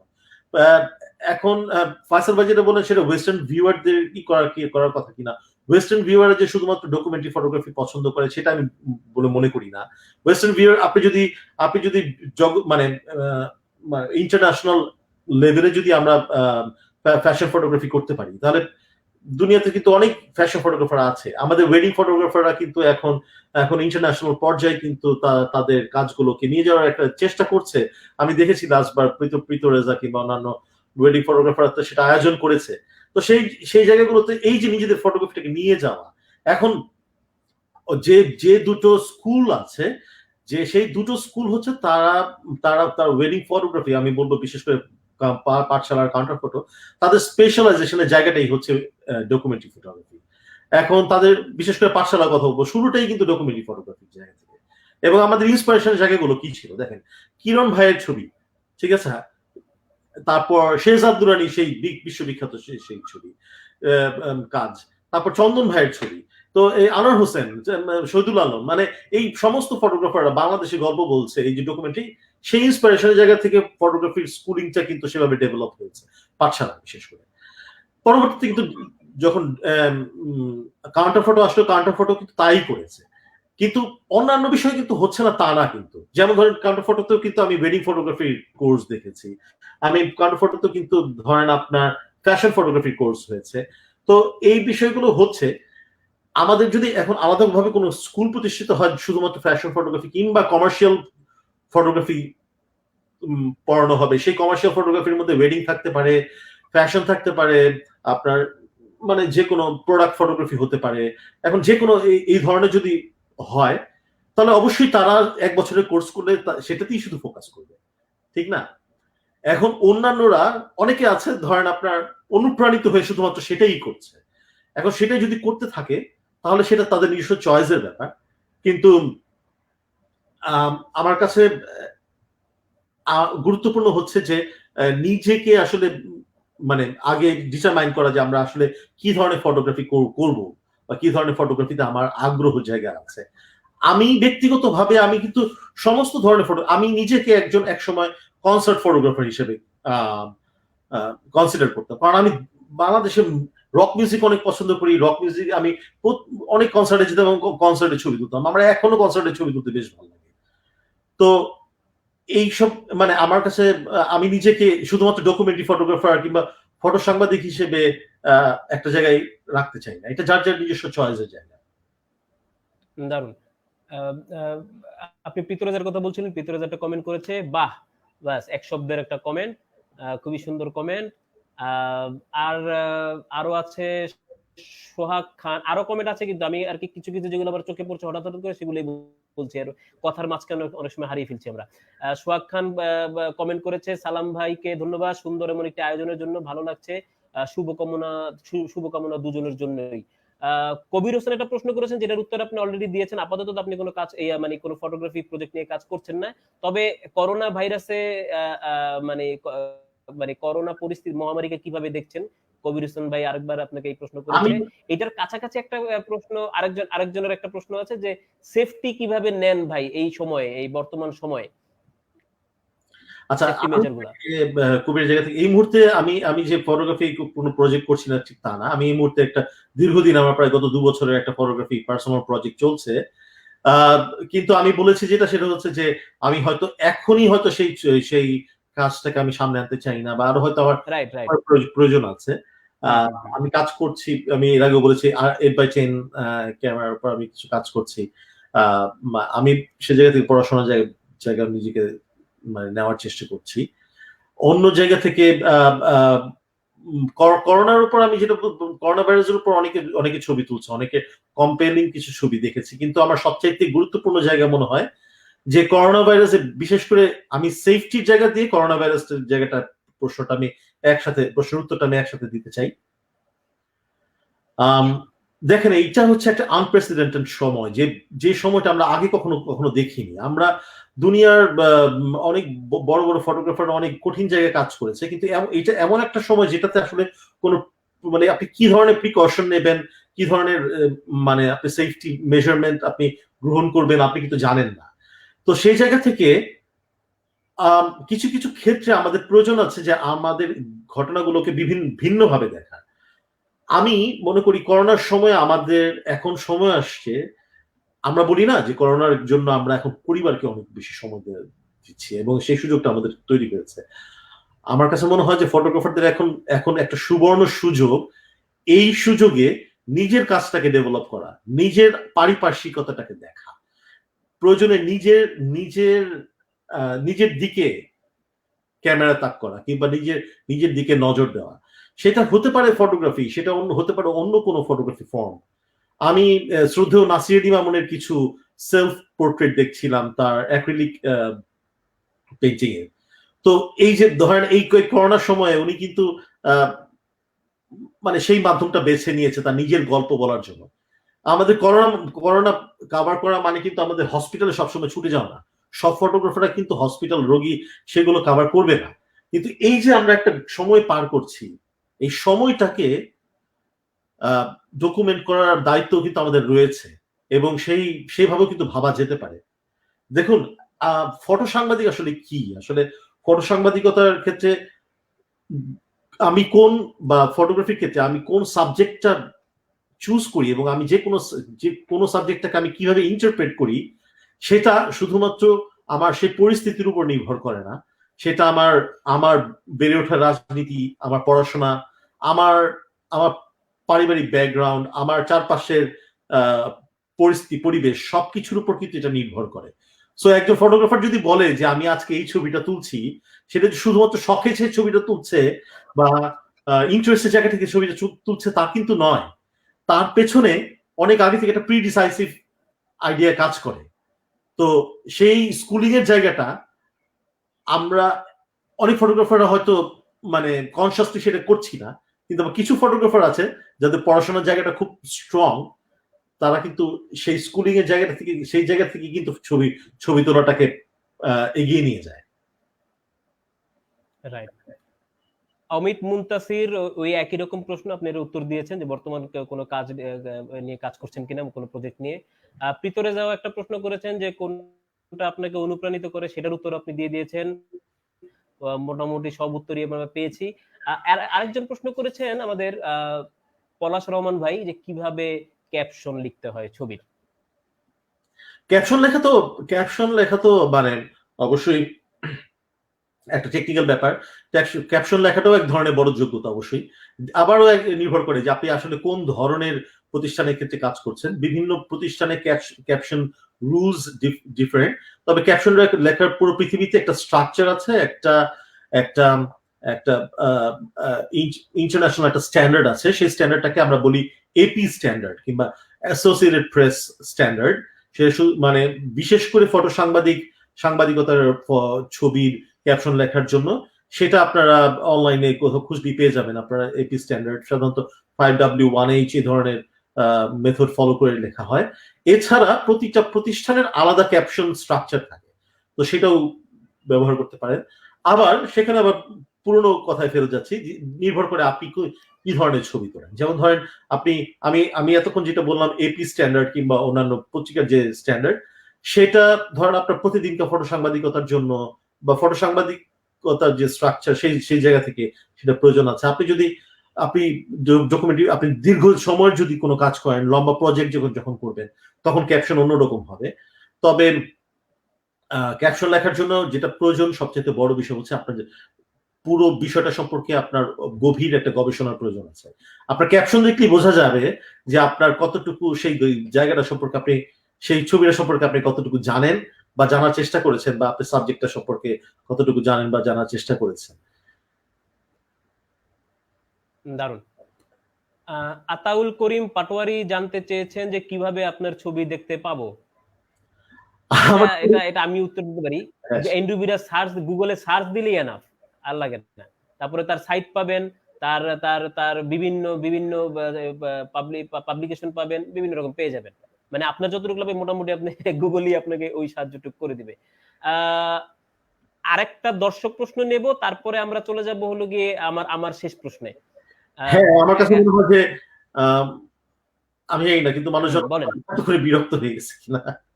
না না না না না না না, এখনো আপনার রিয়েল টাইম ভিউয়ার অনেক। উম, যাই হোক, ভাইয়া কনসার্টের কাজে আসার ক্ষেত্রে কোন প্রতিষ্ঠানকে এন্ডু বিরাজ ভাইয়া সাজেস্ট করবেন? আমি বুঝি নাই, আপনি যদি বুঝে থাকেন বিরাজ ভাই প্রশ্নটা। আফিফ চৌধুরী বলেছে আর কি। ভাইয়া কনসার্টের কাজে আসার ক্ষেত্রে কোন প্রতিষ্ঠানকে এন্ডু বিরাজ ভাইয়া মানে হয়তোবা আপনি কোন কাজ করতে চাবেন এরকম কি, মানে বুঝি নাই। হ্যাঁ, হয়তো আমি ঠিক বুঝি, মানে স্পষ্ট। আমারও মনে হলো ওইটাই। তবে আমার কাছে মনে হয় যে উনি, আমি যদি এইভাবে প্রশ্নের উত্তরটা দিতে চাই, সেটা হচ্ছে যে কনসার্টের কাজ ভাই যেটাই করেন নিজের মন থেকে করেন, নিজে এনজয় করে করেন। যেমন আমি কনসার্টের কাজ, মানে আমি মিউজিক পছন্দ করি, কনসার্টে ছবি তুলতে পছন্দ করি বলে আমি ছবি তুলছি। আমি অনেক কিছু ছবি তুলতে পছন্দ করি, সেগুলো ছবি তুলি। আবার আমি অনেক ক্ষেত্রে আমি আমার নিজের ক্যামেরা বহন করি না, আমি অনেক জায়গায় নিজের ছবি তুলি না। আমি কিন্তু কনসিয়াসলি, সেটা কিন্তু আমার খুব কনসিয়াস ডিসিশন। তো এই জায়গাটাতে খুব ডিটারমাইন্ড হওয়া যে আপনি আসলে কোন জায়গাটাতে আপনি ছবি তুলবেন এবং তুলবেন না, সেটা গুরুত্বপূর্ণ জায়গা। কিন্তু আপনি কোন সাবজেক্টটাকে পার্সিউ করছেন, কোনটা করছেন না। যেমন ডকুমেন্টারি ফটোগ্রাফির প্রশ্নে কিন্তু আবার যদি ফেরত যাই, তাহলে দেখবেন যে আসলে আসলে আরেকটু যদি বলি, ধরেন একজন ফটোগ্রাফার কি করে, যখন একটা ফটোগ্রাফার একটা একটা কোনো সাবজেক্টের ছবি তুলছে, তখন কিন্তু সেই সাবজেক্টটা ফটোগ্রাফার শুধু নয়। আমি মনে করি the distance between the subject and the photographer, সেইখানকার ভেতরে যে যে একটা সময় তৈরি হয়, যে মানে একটা একটা পরিবেশ তৈরি হয়, সেটাও কিন্তু ফটোগ্রাফারের একটা জার্নির জায়গা। অর্থাৎ ফটোগ্রাফার কিন্তু যখন একটা সাবজেক্টকে পারসিউ করছেন বা সাবজেক্টে ছবি তোলার চেষ্টা করছেন, সেই প্রসেসটাও কিন্তু একটা গুরুত্বপূর্ণ জায়গা। তো সেই প্রসেসটা কিন্তু আমরা সবসময় ভুলে যাই। সেই প্রসেসটা যখন আপনি সিলেক্ট করছেন, সেইটা আপনার খুব কনসিয়াসলি সিলেক্ট করার প্রয়োজন আছে। যেমন আপনি আন্ডার ওয়াটার ফটোগ্রাফি করতে গেলে যে প্রসেসটা ভেতর দিয়ে যেতে হবে, সেটার জন্য আপনার যে স্কিল ডেভেলপ করতে হবে, সেটার জন্য আপনার একটা নির্দিষ্ট লেভেলে প্যাশন প্রয়োজন, ঠিক না? আবার আপনি ধরেন ল্যান্ডস্কেপ ফটোগ্রাফি করতে গেলে, আপনি যদি সেই লেভেলে ভালো ল্যান্ডস্কেপ ফটোগ্রাফি, আপনার আপনার সেই লেভেলে আপনার ভালো লাগাটা প্রয়োজন আছে। আপনার ল্যান্ডস্কেপের প্রতি আপনার একটা শুধু ভালো খারাপের জায়গার বিয়ন্ডে আপনার ল্যান্ডস্কেপের প্রতি আলাদা একটা ভালোবাসার জায়গা আছে, একটা আন্ডারস্ট্যান্ডিং এর জায়গা আছে, একটা গবেষণার জায়গা আছে। এই জায়গাগুলো যখন আমরা স্ট্রং একটা জায়গায় নিয়ে আসতে পারবো, তখন আমাদের জন্য কিন্তু খুব সহজ হবে আমি কোন ছবিটা তুলবো, কোন ছবিটা তুলবো না, সেটা বোঝা। ব্যাপারটা বুঝতে পেরেছি। সেইটা হতে পারে ফটো হ্যাঁ হ্যাঁ, সাংবাদিকতার জায়গা, সেটা কিন্তু হতে পারে কোনো ডকুমেন্টারি ফটোগ্রাফির জায়গা, বা সেটা সিম্পলি আপনার জাস্ট মনে ভাব প্রকাশের জন্য যে কোনো একটা অবজেক্টও হতে পারে। রাইট। ভেবেছিলাম আর প্রশ্ন নেব না, কিন্তু শেখ কবির ভাই প্রশ্ন করে বসেছেন, এই প্রশ্ন না নিলে মাইর খাবো। শেখ কবির ভাই জানতে চেয়েছেন, have you always been satisfied with the results of your work? No, never. আমি কোনোদিনও আসলে নিজের কাজ নিয়ে কোনোদিনও স্যাটিসফাইড ছিলাম না। আমি জানি না আবার কখনো, আমি স্যাটিসফ্যাকশনের জায়গাটা অবশ্যই না। একটা জিনিস আমি সবসময় করি, আমি নিজের পুরোনো কাজ আমি খুব কমই দেখি নিজে। সেটা একটা জায়গা আছে। আমি মনে করি যে আমি আমি যেটা করতে চেয়েছি কখনো সেটা 10% কিংবা 5% আমি কখনো পৌঁছাতে পেরেছি কিনা আমি জানি না। আর ওই একই রকম ভাবে যখন আম, আপনি আমি যখন আমার কাজগুলো দেখি বা আমার কাজ নিয়ে যখন আমি একটু অ্যানালাইসিস করার চেষ্টা করি, আমার নিজে বোঝা যায় যে আমি আমার জীবনের কোন জার্নি গুলোর মধ্যে দিয়ে গিয়েছি, এবং সেটা আমার জন্য খুব গুরুত্বপূর্ণ জায়গা। এবং আমি ফটোগ্রাফিটাকে সেজন্য শুধুমাত্র একটা একটা প্রফেশন কিংবা একটা প্র্যাকটিস হিসেবে দেখি না। ফটোগ্রাফিটাকে দেখি হচ্ছে একটা জীবনাচরণ, একটা একটা লাইফ, একটা একটা একটা বেঁচে থাকা, একটা দৈনন্দিন জীবনের অংশ। তো যারা ফটোগ্রাফি করে তাদেরকে ফটোগ্রাফির মধ্যেই বাঁচতে হবে। ফটোগ্রাফির মধ্যে যদি বাঁচা না যায়, ফটোগ্রাফির মধ্যে যদি যাপন করা না যায়, তাহলে যে কোনো আর্ট ফর্মই মানে সেটাতে সফল হওয়া খুবই কঠিন। নাইস। আল্লাহ, এত প্রশ্ন, মানে বুঝতেছি না, মানে আমরা তো শেষ করতে হবে, আমাদের 1 ঘন্টা পার করে ফেলেছি হ্যাঁ, অলরেডি। আমরা এক তারপরে ঘন্টা দু একটা হয়ে প্রশ্ন গেছে। আমি হ্যাঁ, আমরা আর সর্বোচ্চ 10 মিনিট চালাবো। আহ, আহ, কি প্যারেলাল কর্মকার বোধহয়, হ্যাঁ তাই বোধহয়, তিনি প্রশ্ন করেছেন আমরা কি ইউএস বাংলাদেশ ট্যালেন্টদের নিয়ে যৌথ ফটোগ্রাফি এক্সিবিশন করতে পারি কিনা। এটা জানি না আমি, এন্ড্রু বিরাজ ভাই আপনার আপনার প্রশ্ন কিনা, আপনার উত্তর দেওয়ার মতো কিনা, যদি কিছু বলেন। আমি এটা আসলে অর্গানাইজারদের বিষয়, আর এখানে অনেকগুলো right right right right right. তো আমি সেটা হ্যাঁ হয়তো পারফেক্ট মানুষ না। হ্যাঁ, সোহান রাহাত আমাদের সাথে একমত পোষণ করে একটা কমেন্ট করেছে, ওই যে ফয়সাল ভাইয়ের আমি যেই প্রশ্নটা উঠিয়েছিলাম। I would like to add a few more words from the questions of South Faisal ভাই এন্ড সুদীপ্ত ভাই. You guys are absolutely right about pointing that out. The commercial photographer should take this opportunity to fill this hollow space now. Why they are not opening a dedicated platform? What are they waiting for? ওই তো মানে সে নিজেই উত্তর দিয়েছেন, নিজেই প্রশ্ন করেছেন। ভালো ভালো কথা। বিরাজ ভাই আমি এই প্রশ্নে আপনাকে নিচ্ছি না, আমি আমার প্রশ্নে চলে যাচ্ছি। আমাদের এটা এটা অনেকটা স্পষ্ট এবং অনেকেই মনে করেন, এবং আমি অনেকের, আপনি জানেন যে আমি অনেকের সবার সাথেই আমি কথা বলি, সবার সাথেই আমার সুসম্পর্ক, সবাই বলেন যে বাংলাদেশের ফটোগ্রাফি মহলটা বিভাজিত। মানে আপনার কি ধারণা, মানে এটা এটা উন্নতি করতে মানে এই বিভাজনকে আদৌ আছে কিনা, আপনি স্বীকার করেন কিনা, আর থাকলে সেটা দূর করে কিভাবে আমাদের ফটোগ্রাফিকে আরো এগিয়ে নেওয়া যায়? এখানে কথা বলাটা তো আসলে একটু রিস্কি, কারণে যে এখানে কথা বলে মানুষ মনে করবে যে নেগেটিভ ভাইব ছড়াচ্ছি। আমাদের তো এখন আবার পজিটিভ ভাইব নেগেটিভ ভাইব নিয়ে অনেক ধরনের কথা আছে। তবে আমার কাছে মনে বিভাজিত তো অবশ্যই, পুরো বাংলাদেশের আমাদের কালচারটাই এখন হয়ে গেছে আমরা যে কোনো বিষয়ে বিভাজন পছন্দ করি। তো সেই জায়গা থেকে তো ফটোগ্রাফাররা কোনো আলাদা কোনো প্রাণী নয়, তো ফটোগ্রাফারদের মধ্যে বিভাজন আছে, এবং আছে বলেই এখনো পর্যন্ত আমাদের ফটোগ্রাফির এত ভালো ভালো ইনস্টিটিউশন রয়ে যাওয়ার পরে, এত ইন্টারন্যাশনাল অ্যাওয়ার্ড থাকার পরেও আমরা ফটোগ্রাফি, সত্যিকার অর্থে ফটোগ্রাফি কতটুকু স্ট্যাবলিশ হয়েছে বাংলাদেশে, সেইটা নিয়ে এখনো প্রশ্ন রয়ে যায়। আমার কাছে একটা জিনিস সবচাইতে গুরুত্বপূর্ণ আমার কাছে মনে হয়, সেটা হচ্ছে ফটোগ্রাফারদের যে শুধু না, শুধু সব আর্টিস্টরা যখন মনের ভেতর ইগো পুষে রেখে তারপর কাজ করে। ধরেন আজকে যখন আমি একজন ফটোগ্রাফার, আমি অন্য একজন ফটোগ্রাফারকে প্রমোট করতে কিংবা অন্য একজন ফটোগ্রাফার প্রশংসা করতে যদি আমি কুণ্ঠাবোধ করি, কিংবা আমি যদি মানে আমি তার কাজ যদি রেকগনিশন না করি, তাহলে যতই বিদেশের কাজ আমার মানে ছাপা হোক না কেন, আমি কিন্তু আমার জায়গাটা কিন্তু কখনোই কিন্তু ডেভেলপ হচ্ছে না। তো সেই জায়গা থেকে আমরা দেখে নিন, অন্যদিকে আমাদের কিন্তু ফটোগ্রাফির জায়গাগুলো, আগে যেটা বলেছিলাম, ফটোগ্রাফির জায়গাগুলো প্রকাশ করার কোনো জায়গা নেই, একটা ভালো পাবলিকেশন নেই। আমাদের পত্রিকাগুলো এখনো স্ট্রাগল করছে ফটোগ্রাফি কিভাবে ছাপবে তা নিয়ে সিদ্ধান্তের ব্যাপারে। আমাদের এখনো পর্যন্ত কিন্তু নির্ভর করতে হয় সেই ওয়েস্টার্ন পাবলিকেশন গুলোর উপরে, আমরা কখন সেটা, এবং সেই ওয়েস্টার্ন পাবলিকেশনটা যখন আমাদের ছবি ছাপবে তখনই শুধু আমরা সেটাকে ভালো করি। তো সেগুলো জায়গা থেকে আমি মনে করি যে বাংলাদেশের ফটোগ্রাফির জায়গাগুলোতে আমাদের একত্রবদ্ধ হওয়াটা খুব প্রয়োজন। এখন বাংলাদেশে এমন একটা জায়গা হয়ে গেছে, কিছু ফটোগ্রাফাররা নিজেদেরকে খুবই কুলিন শ্রেণীর ফটোগ্রাফার মনে করে, এলিট ফটোগ্রাফার মনে করে, এবং কিছু ফটোগ্রাফাররা ইদানিং ফটোগ্রাফার নিজেদের ফটোগ্রাফার বলতেও লজ্জা পায়, তারা নিজেদেরকে আর্টিস্ট কিংবা ফটো আর্টিস্ট বলে থাকে। এটা নিজেদের যার যার চয়েসের জায়গা। কিন্তু যখন আমি একজন ফটোগ্রাফার হিসেবে আমি মনে করি আমার নিজের কাজটাই ঠিক এবং অন্যের কাজটা ভুল, এবং অন্য যা করছে তা খারাপ করছে, সেইটা খুবই একটা বিপজ্জনক প্র্যাকটিস। এই ধরনের পরিবেশে আসলে আপনি যতই ইন্টারন্যাশনাল অ্যাওয়ার্ড আনেন, যতই আপনি বড় বড় স্কুল গড়ে তোলেন, এই পরিবেশ যতক্ষণ না পর্যন্ত পরিবর্তিত না হবে ততক্ষণ পর্যন্ত ফটোগ্রাফি পরিবেশ ঠিক হবে না। এবং এটার জন্য প্রয়োজন হচ্ছে ব্যক্তিগতভাবে প্রত্যেকটা মানুষকে অন্যের সাহায্যে এগিয়ে আসা।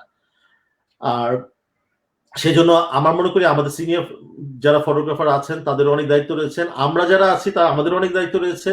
আমাদের উচিত হচ্ছে আরো বেশি বেশি মেন্টরশিপের আয়োজন করা, ফটোগ্রাফারদেরকে শুধু মেন্টরিং, ফটোগ্রাফি মেন্টরিং করাই না, ফটোগ্রাফির বাইরে যে আমি ওই বলেছিলাম যে 10% হচ্ছে ফটোগ্রাফি, বাকি 90%, এই 90% সম্পর্কে ফটোগ্রাফারদেরকে আরো উৎসাহিত করা, আরো ট্রেইনড আপ করা, পুরো পৃথিবীর জন্য তৈরি করা এবং পুরো সমাজের জন্য তৈরি করা। কারণ যদি আমরা এগুলো যদি করতে না পারি, একটা সময় কিন্তু পরে গিয়ে আমাদের এগুলো সব ইউজলেস হয়ে যাবে, ঠিক না? একদম। প্রিয় দর্শক, আমাদের সাথে এতক্ষণ ছিলেন আপনারা, আমরা খুবই আনন্দদায়ক, আমি অন্তত ব্যক্তিগতভাবে অত্যন্ত আনন্দ পেয়েছি, এবং বিরাজ ভাইয়ের সাথে কথা বলা সবসময় একটা আনন্দের ব্যাপার। তার কাছ থেকে অনেক কিছু শেখার আছে, অনেক কিছু জানার আছে, জানলাম। আপনারা যারা এতক্ষণ আমাদের সঙ্গে ছিলেন তাদের সবাইকে ধন্যবাদ, আর দুঃখিত তাদের জন্য যাদের কমেন্ট বা প্রশ্ন আমরা যদি মিস করে থাকি, যদি না নিয়ে থাকি। ফটোফি academy of fine art photography নিয়মিত এই আয়োজনটি করতে চায়, আপনারা বরাবরের মতো আমাদের সঙ্গে থাকলে আমরা উৎসাহিত হব।